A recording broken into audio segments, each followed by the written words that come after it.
एक ना दक्षिण भारत में एक परम भक्त थे भगवान के, उनका नाम था धनुर्दास। क्या नाम था? तो धनुर्दास जी जो थे, इनकी पत्नी बहुत सुंदर थी। बहुत सुंदर मतलब इतनी सुंदर थी कि एक बार देख लें तो दूसरी बार देखना ही पड़ेगा, इतनी सुंदर थी। अब धनुर्दास जी का उनके साथ ब्याह हो गया। धनुर्दास जी स्वयं पहलवान थे। पत्नी से इतना इनको प्रेम हो गया, उसके रूप में इतने आसक्त हो गए कि पत्नी जब घर से बाहर निकलती तो छतरी लेके चलते थे। छतरी लेकर के चलते थे, यहां तक तो ठीक है, पर ये छतरी कैसे लेके चलते थे? छतरी लेकर के उल्टे चलते थे, उसको देखते हुए। पीछे पीछे नहीं चलते हैं, आगे आगे चलते हैं, वो भी उल्टे चलते, पीछे पैर चलाते हैं, उसको देखते हुए चलते। इतनी सुंदर है। एक बार रंगनाथ भगवान की सवारी जा रही थी और पालकी में लेकर के सब वैष्णव जन जा रहे थे। हमारे आचार्य चरण श्री रामानुजाचार्य जी भी उस पालकी यात्रा में जा रहे थे। अब देखो कितनी सुंदर बात है, आचार्यों की दृष्टि से कितना बड़ा प्रभाव होता है। तो जैसे ही पालकी निकल रही थी, तो भाई जब कहीं ठाकुर जी की पालकी आदि निकलती, सबका ध्यान उस पर होता है, पर पालकी पर ध्यान ना जाके सबका ध्यान धनुर्दास पे था। सब कह रहे थे भाई देखना ये कैसा प्रेमी अपनी पत्नी का उल्टा चल रहा है, छाता लेके, पीछे गड्ढा आ जाए, कोई आदमी आ जाए, इसको कोई चिंता नहीं, उसके मुख को देख रहा है। सब लोग तो उपहास कर रहे थे उसका। लेकिन रामानुजाचार्य जी महाराज ने देखा, बोले भाई दर्शन की निष्ठा तो है इसमें, लेकिन जीव के प्रति है। अगर ऐसी निष्ठा परमात्मा के प्रति हो जाए तो ठाकुर जी मिल जाएंगे इसको। आचार्य ने क्या विचार किया? आचार्य ने, संसार के लोग तो बात बनाने से नहीं हटते पीछे, जोरू का गुलाम जा रहा, देख अरे देख ऐसी आसक्ति इसकी, ये वो फलाना जो भी। लेकिन आचार्य क्या सोच रहे हैं? इसमें दर्शन की लालसा तो है, पर जीव की जगह यदि परमात्मा के प्रति हो जाए तो इसको ठाकुर जी मिल जाएंगे। और जब पालकी यात्रा पूरी हो गई तो सब लोग पालकी की चर्चा नहीं कर रहे हैं, पालकी उतारने वाले भी देखा था ना, वो धनुर्दास आया था बीच में, पत्नी के पीछे कैसे छतरी लेके चल रहा था। रामानुजाचार्य जी बोले कुछ तो करना। अपने शिष्यों को बोला सुनो, वो धनुर्दास है ना हमारे गांव में?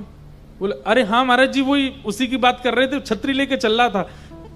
रामानुजाचार्य जी बोले इतनी बड़ी पालकी यात्रा निकली, इसकी चर्चा नहीं हुई तुमसे? हैं, उसकी छतरी की चर्चा हो रही है। उसको बोलो स्वामी जी तुमसे मिलना चाहते हैं, उसको बुला के लाओ हमारे पास।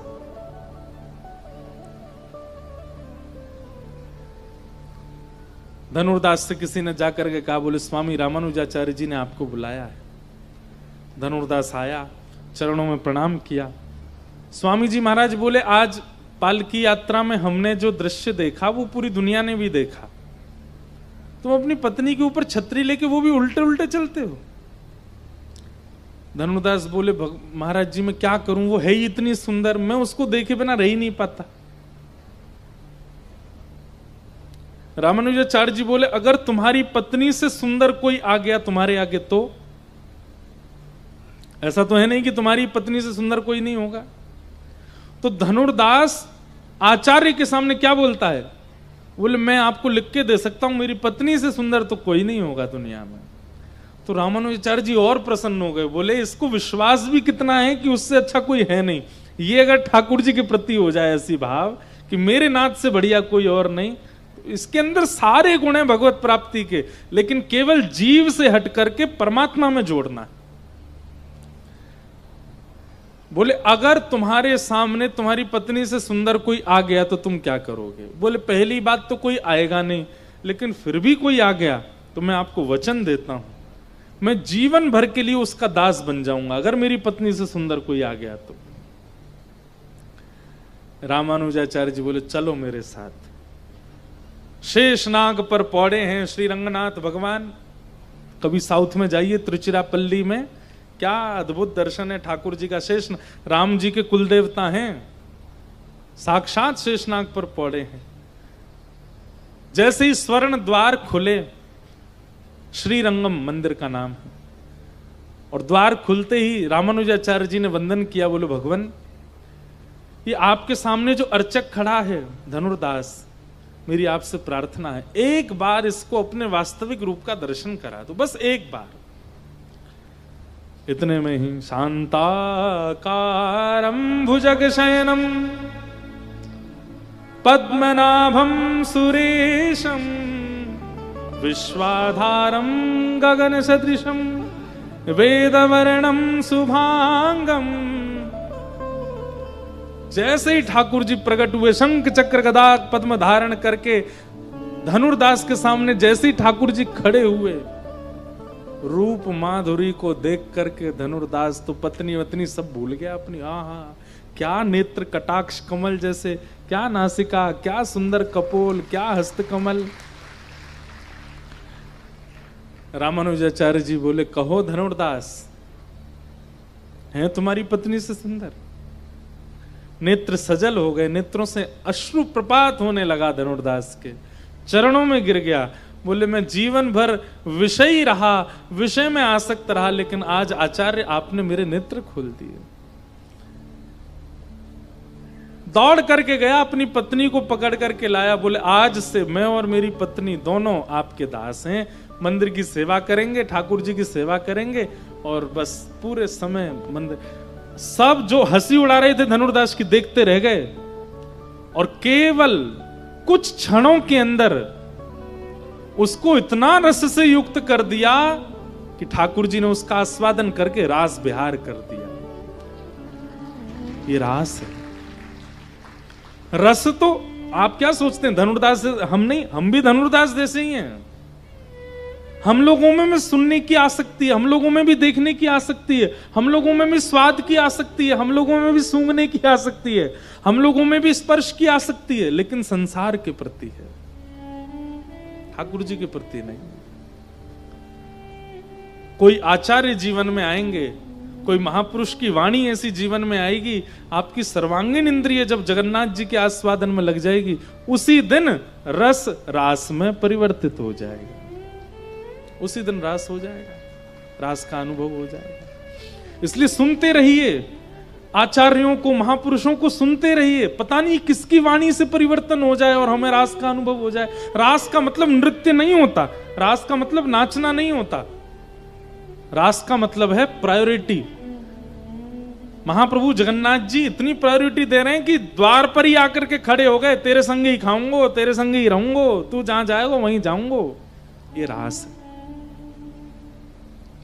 श्री माधवदास, सब लोग नाम जानते हैं जगन्नाथ जी को भजने वाले माधवदास जी का। माधवदास जी महाप्रभु जगन्नाथ जी के पास गए और जाकर के बोले प्रभु आज्ञा लेने आए हैं। तो जगन्नाथ जी बोले क्या आज्ञा चाहिए?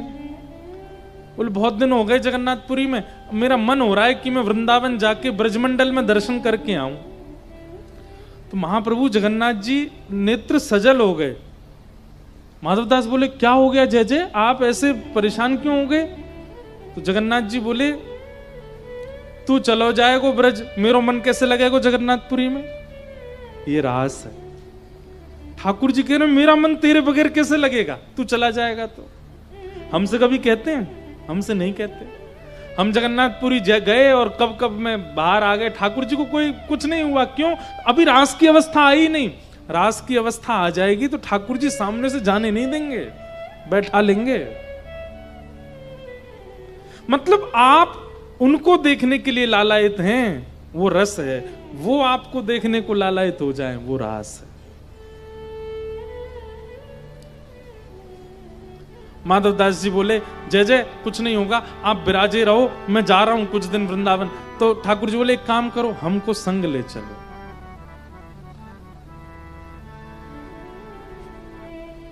माधवदास जी बोले श्री मंदिर से गुंडीचा जाने के लिए 6 महीना से रथ बनाना पड़ता है।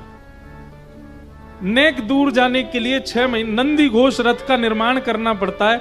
उसमें भी आप असंख्य पुजारियों के द्वारा उठाए जाते हो, तब तो नीचे खिसक के आते हो। उसके बाद रथ में बैठते हो और फिर 3 दिना में तो आप गुंडीचा पहुंचते हो। आपको वृंदावन ले जाना का मतलब क्या है? पूरी सुनामी लेकर के जाना। यहीं विराजे रहो, हम जा रहे हैं। जगन्नाथ जी बोले ऐसे मत करो, हमको ले चलो। माधवदास जी बोले नहीं नहीं, आप यहीं विराजो, हम जा रहे हैं। माधवदास जी चले गए। लेकिन ठाकुर जी को स्थूल रूप से साथ थोड़ी चलते हैं, ठाकुर जी तो चैतन्य रूप से साथ चलते हैं। माधवदास जी को रात्रि हुई नहीं कि इतनी जोर की भूख लगी। कहां 3-3 दिन तक भोजन जीतने वाले, भोजन पर विजय करने वाले माधवदास जी आज व्याकुल हो गए। इतनी भूख लग रही है, इतनी भूख लग रही है कि मन कर रहा है कि वृक्षों के पत्ते खा जाऊं, इन वृक्षों को तोड़ के खा जाऊं, ऐसी भूख लगने लगी। और माधवदास जी को चिंता भी हो रही है कि मुझे कभी ऐसी भूख तो नहीं लगी, आज इतनी भूख क्यों लग रही है। सुबह महाप्रसाद पाया था। एक गांव में पहुंचे, एक मैया के यहां जाकर के निवेदन, मैया मुझे बहुत जोर की भूख लगी है, अपना परिचय बाद में दूंगा, आपका बाद में पूछूंगा, पहले भोजन कराओ। मैया ने थाली लगाई, माधवदास जी प्रेम से पाने लगे। मैया ने आके कही, अकेले अकेले पालोगे, बगल में तुम्हारे इतना छोटा सा बालक ऐसे टुकुर टुकुर थाली की ओर, इसको कौन पवाएगा। माधवदास जी बोले, कौन है मैया, मेरे आसपास तो कोई भी नहीं है। मैया बोली, अरे झूठ और बोलते हो, बगल में छोटा सा बालक बैठा है, बड़े बड़े विशाल नेत्र हैं, ऐसे गुलाबी गुलाबी से गाल हैं, श्याम वर्ण की कांति है, घुंघराले केश हैं, और ऐसे मुंह में पानी आ रहा है, तुम्हारी थाली की ओर देख रहा है, तुम उसको खवा भी नहीं रहे हो। माधवदास जी बोले, अरे समझ गया ये कौन है, तभी तो कहूं इतनी भूख क्यों लग रही है। अरे महाप्रभु जगन्नाथ जी आप हैं क्या। इतने में ठाकुर जी प्रकट बोले, हाँ हम हैं, हम तुम्हारे संग ही चल रहे हैं, तुम हमको छोड़ आए, स्थूल रूप से हम जगन्नाथ जी में, चैतन्य रूप से तुम्हारे संग ही चल रहे हैं। इसे कहते हैं रास। ठाकुर जी छोड़ नहीं रहे एक पल के लिए भी। महाराज, जिन माधवदास जी को महीना भर में वृंदावन पहुंच जाना था, 6 महीना लगे पहुंचने में। क्यों? 5 कदम चले भूख लगी आवे। कभी कभी हे जगन्नाथ जी, नेक डट जाओ, नेक तो चलन दो मोह, तो नेक में ही भूख लगी आती है आपको। महाप्रभु जी बोले, 8 बार भोग तो लगाना ही है दिन भर में। 8 बार भोजन करते। कहां तो व्यक्ति चलता है तो 1-8 किलो वजन कम होता है उसका, लेकिन माधवदास जी जब चले थे जगन्नाथपुरी से, तब थे 50 किलो के, वृंदावन पहुंचे 70 किलो के, मोटे हो गए। इतना प्रसाद पाया। ये है रास। हमें कहां अनुभव होता है ऐसे भावों का।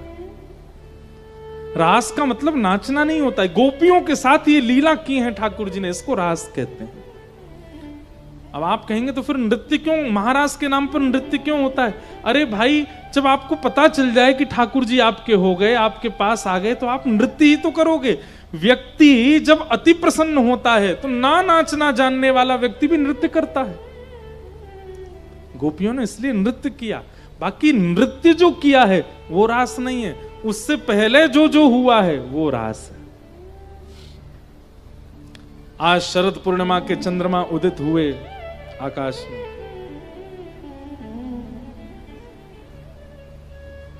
एक बात कहते हैं अपने मन की, हम जब कथा, ये गोवर्धन लीला आदि ये सब होते हैं, इस दिन हमारा मन होता है रुक्मिणी विवाह कैसे करें हम। कहां ठाकुर जी की मधुर ब्रज की लीला चल रही, अब उनको द्वारिका भेजो रुक्मिणी विवाह। इसलिए कई कथाओं में तो रुक्मिणी विवाह करते, अगले दिन ही करता हूं मैं। अब रास में अगर प्रवेश करेंगे तो फिर उसका विस्तार होगा, उसका विस्तार होगा तो फिर विवाह कैसे हो। लेकिन करेंगे छटपट, लेकिन पहले रास का भाव सुन लें। भगवान पिता रात्रि शरदोत्फुल्ल मल्लिका वीक्षरन्तुं मनश्चक्रे योगमायामुपाश्रिता।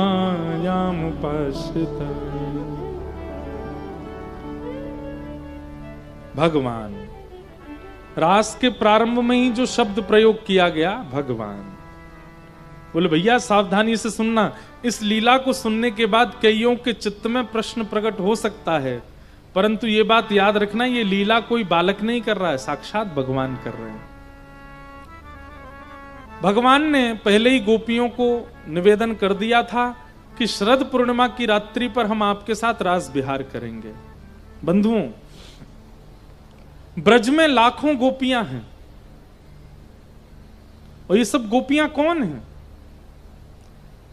ये सब दंडकारण्य वन के संत हैं जो युगों से प्रतीक्षा कर रहे हैं परमात्मा की प्राप्ति के लिए। जब भगवान राम रूप में आए तब भी ठाकुर जी इनसे मिल नहीं पाए, तो ठाकुर जी ने इनको संदेश भिजवाया कि आप सब लोग तप कीजिए और द्वापर में आप सब ब्रज की गोपी बन के आना, मैं राम ही द्वापर में कृष्ण बन करके आऊंगा, और तब आप सब ब्रज गोपियों के साथ में प्रियतम भाव से रास विहार करूंगा। इन लोगों ने प्रश्न किया, हमें कैसे पता चलेगा कि आप कौन हो, आप कहां प्रगटे हो? तो ठाकुर जी बोले, मेरा दर्शन करते ही आपके चित्त में अपने आप स्फूर्ति प्रेम की होने लगेगी, और केवल उन गोपियों के चित्त में स्फूर्ति होगी जो युगों से मेरी प्रतीक्षा कर रही हैं। तो जब से श्री कृष्ण वृंदावन में जन्मे हैं, कुछ कुछ गोपियां ऐसी हैं जो यशोदा जी की उम्र की हैं, लेकिन नेक्स्ट से लाला को देख करके उनके चित्त में ऐसा भाव आता है कि ये तो हमारे प्रियतम हैं, ये तो हमारे प्राणनाथ हैं। भैया, आपको किसी के प्रति प्रेम भाव प्रकट तब हो सकता है जब वो आपकी सम उम्र का हो, या आपके साथ कुछ उम्र का हो, या सुंदर हो, या आपके परिवार वालों को प्रिय हो, आदि आदि।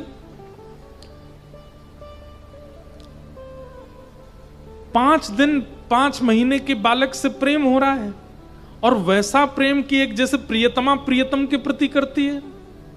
अरे कहां तक कहें, जब 3 वर्ष के ठाकुर जी नंद भवन से निकलते हैं ना, 3 वर्ष के, कई गोपियां घूंघट कर लेती हैं और ऐसे ऐसे भाव रखती हैं जैसे उनके प्रियतम जा रहे हों। ये भाव कैसे हो सकता है? क्योंकि ये काम लीला नहीं है, ये प्रेम लीला है। वो गोपियां हैं जो जानती हैं कि ये साक्षात परमात्मा है, ये साक्षात ईश्वर हैं, और हम युगों से इनकी प्रतीक्षा कर रही हैं। हम किसी जन्म में संत बनी हैं, किसी जन्म में वेद की ऋचाएं बनी हैं, और इस जन्म में गोपी बन करके आई हैं। ये हमारे प्रियतम हैं। भगवान ने उन सब गोपियों को आश्वासन दिया कि हम शरद पूर्णिमा पर आपके साथ रास विहार करेंगे। आज जैसे ही शरद की ऋतु आई, शरद पूर्णिमा प्रकट हुए, कोई गोपी दूध काट रही है, कोई गोपी अपने घर में भोजन बना रही है, अनेक अनेक कार्यों में सब व्यस्त थी। लेकिन जैसे ही सुना कि कृष्ण आए हैं, उस कार्य को यथावत वहीं छोड़ करके दौड़ी हैं कृष्ण से मिलने के लिए। बंधुओं, एक बात सुनिएगा, राहुल केला में कथा होनी है। ये जैसे ही पता चला, जिन जिन को, कईयों को तो कथा शुरू होने से 2 घंटा पहले ही पता चला कि कथा हो भी रही है। यहां पे मुझे बहुत लोग मिले, हम वहां से भाग करके आए, हम वहां से छोड़ के आए, हम ऐसे करके आए। तो जो ऐसे बताते हैं ना कभी कभी कि महाराज जी हमारे घर में ये चल रहा था, हम तो झूठ बोल करके आए, हम ऐसे दौड़ करके आए, हम ऐसे करके आए, उनके प्रति यही भाव आता है कि ये गोपी है, और हमने नहीं बुलाया। हम कौन है? हम तो वंशी हैं। वक्ता कौन है? वक्ता तो वंशी है। वंशी में 7 स्वर हैं। वक्ता अपने कंठ के स्वरों से आपको जो भी कुछ सुना रहा है वो सब प्रकट तो जगन्नाथ जी से हो रहा। वक्ता तो वंशी है, और इस वंशी की वाणी सुनकर के जो जिस स्थिति में उसी स्थिति में दौड़ पड़ते हैं, समझो उनको श्री कृष्ण ने बुलाया, क्योंकि यही स्थिति रास में हुई थी।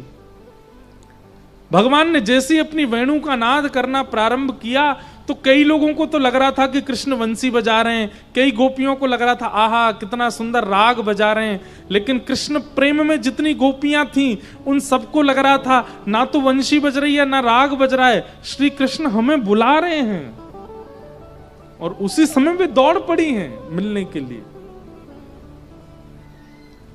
असंख्य गोपियां पहुंच गए। श्याम सुंदर सामने बैठे हैं, 7 वर्ष के हैं, 7.5 वर्ष के ठाकुर जी।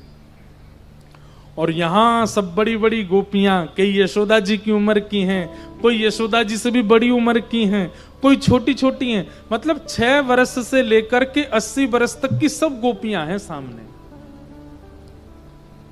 और 7 वर्ष के ठाकुर जी उन गोपियों को देखते हैं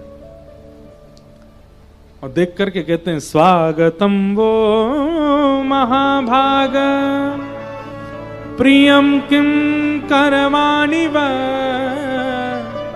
ब्रजस्यानामयं कश्चित् ब्रूतागमन कारण। आइए आइए आइए, स्वागतम स्वागतम। इतनी सारी गोपियां, इतनी रात को आप सबके यहां आने का कारण जान सकता हूं मैं? अब ठाकुर जी परीक्षा ले रहे हैं और गोपियों से कह रहे हैं, अच्छा तो तुम इतनी रात को चंद्रमा देखने आई हो? देख लिया, अब चलो वापस चली जाओ, अपने अपने घर को जाओ। इतनी रात को, ऐसे अंधेरी रात में कोई अबला नारी को बाहर नहीं आना चाहिए, चलो जाओ, लौट जाओ। गोपियां अपने स्थान से हिल नहीं रही हैं। तो ठाकुर जी उनको पतिव्रता नारियों के धर्म समझाने लगे। अरे पतिव्रता नारी अगर किसी अन्य पुरुष को देख ले तो उसको इस नरक में जाना पड़ता है, अपने सास ससुर बंधु बांधवों की सेवा ना करे तो उसको ऐसा भोगना मतलब डराने का पूरा प्रयास कर रहे हैं कि गोपियां लौट जाएं। पर एक भी गोपी वहां से वापस नहीं गई। 10 श्लोकों में ठाकुर जी केवल गोपियों को वापस करते रहे। जब गोपियां वापस नहीं गई तो फिर ठाकुर जी शांत हो गए। तो गोपियां बोली, आपका हो गया हो तो हम कुछ कहें? अब ठाकुर जी बोले, बोलो। और यहां गोपियों ने प्रणय गीत गाया। और प्रणय गीत में क्या उत्तर दे रही हैं बंधुओं, ये कोई विद्यालय में गई हुई गोपियां नहीं है, कोई गुरुजनों से पढ़ी हुई गोपियां नहीं है, ये कोई कॉलेज यूनिवर्सिटी में विश्वविद्यालयों में पढ़ी हुई गोपियां नहीं है, लेकिन अपने उत्तर से परमात्मा को शांत कर रही हैं। क्यों? क्योंकि इनकी वाणी में वेद नहीं है, इनकी वाणी में विद्वत्ता नहीं है, इनकी वाणी में प्रेम है। और प्रेम की वाणी परमात्मा को भी शांत कर सकती है। गोपियां क्या कह रही हैं ठाकुर जी, ध्यान से सुनना। हे नाथ, चित्तम सुखेन भवतापहितं ग्रहेषु यन्निर्विशस्य तु करावपि गुह्यकृत्ये पादौ पदं न चलतास्तव पादमूलात् यामः कथं व्रजमथो करवाम किं वा